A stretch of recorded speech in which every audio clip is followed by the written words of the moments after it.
Kun lakit päähän vedettiin, kaikesta kaikki tiedettiin. Mitä vanhemmiksi vartutaan, sitä tyhmemmiksi muututaan.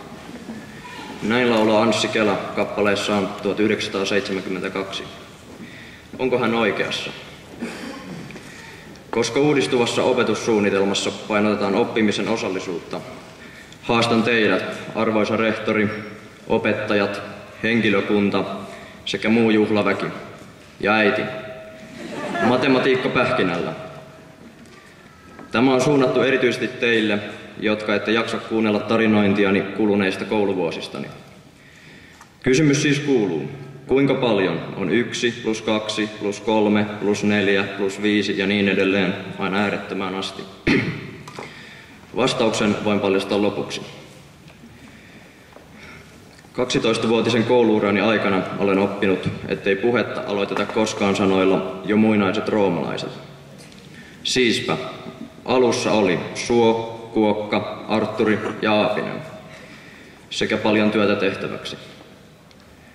Siinä 7-vuotiaan ihmisen alun lähitulevaisuus.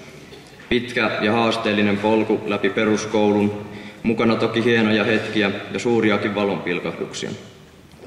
Sen jälkeen entistäkin kivikkoisempi ja vaativampi matka jatkokoulutuksessa läpi kovasti kilpailtujen koululaitosten. Kuulostaa vaativalta, eikö vain? Muistan elävästi ensimmäisen koulupäiväni ja sen, kun kuljin isäni kanssa kohti ala-asteen kouluani. Pituutta oli miehellä reipas metri ja reppu laahsi maan tasolla. Kaikki tuntui pelottavalta ja 10-vuotiaat olivat jo melkein kuin aikuisia. Kuitenkin päivä päivältä asiat alkoivat sujua ja koulunkäynti alkoi muuttua opettelusta rutiiniksi.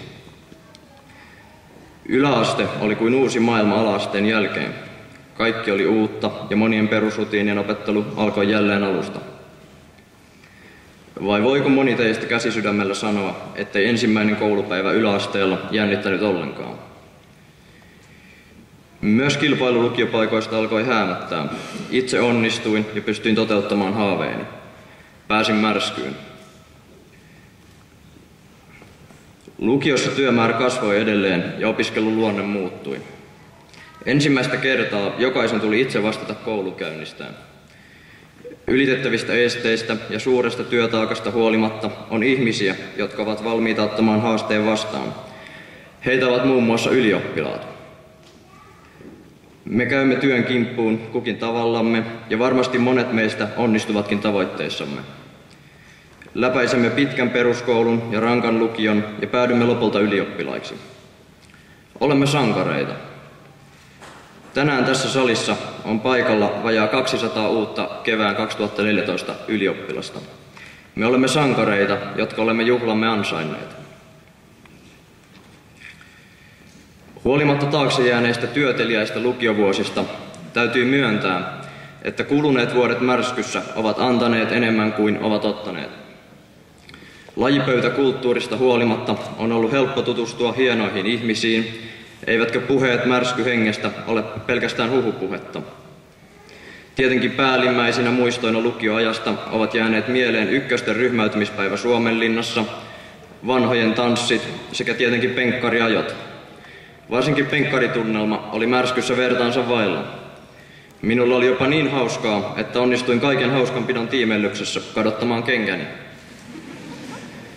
Onneksi tähänkin tilanteeseen löytyi luotettavan kaverin apu. Lisäksi lukioajasta on jäänyt mieleen ensimmäinen YO-koe, joka itselläni oli kemia. Piinaavat 6 tuntia tässä samaisessa salissa. Silloin polvet tutisivat vielä enemmän kuin nyt. Vaikka olemmekin ylioppilaaksi pääsyn myötä saavuttaneet eräänlaisen rajapyykin, lähitulevaisuus on jo täynnä haasteita. Osa meistä tähtää jatko-opiskeluun, osa menee armeijaan ja osalla urheilu sanelee tulevaisuuden. Vaikka kukin päädymme tahoillamme eri paikkoihin, meillä on jotain yhteistä. Olemme saaneet nauttia upeasta lukioajasta Märskyssä. Ja eikö se niin mene? Kerran Märsky, aina Märsky. Vaikka me ylioppilaina tiedämmekin nyt kaikesta kaiken, on meillä varmasti jotain opittavaa. Märskynopeista päällimmäiseksi mieleeni ovat jääneet seuraavat 3 asiaa. Ensinnäkin, asenne ratkaisee. Toiseksi, mikään ei tule ilmaiseksi. Onnistumisen taustalla on aina kova työ. Kolmanneksi, urheilu on aina hyvä syy vältellä kiireellisiä koulutöitä, vaikka opettajakunta ei tästä välttämättä olekaan samaa mieltä. Lopuksi haluan lausua suurkiitokset omasta sekä muiden ylioppilaiden puolesta rehtori Vesa Vihervälle, Märskyn loistaville opettajille sekä muulle koulun henkilökunnalle. Lisäksi haluan kiittää kaikkia Märskyn opiskelijatovereitani unohtumattomista vuosista, jotka sain tässä lukiossa viettää. Toivottavasti tiemme kohtaavat jatkossakin. Ja ai niin, se matikkapähkinä. Oikea vastaus summaan 1 + 2 + 3 + 4 + 5 ja niin edelleen on -1/12. Uskokaa tai älkää. Jos ette usko minua, tarkistakaa aikamme merkittävimmästä tietolähteestä Wikipediasta tai konsultoikaa koulun matematiikan opettajia tilaisuuden päätyttyä. Voitte myös kääntyä salissa olevien valkolakkisten puoleen, koska kukaanhan ei ole yhtä viisas kuin tuore ylioppilas. Kiitos.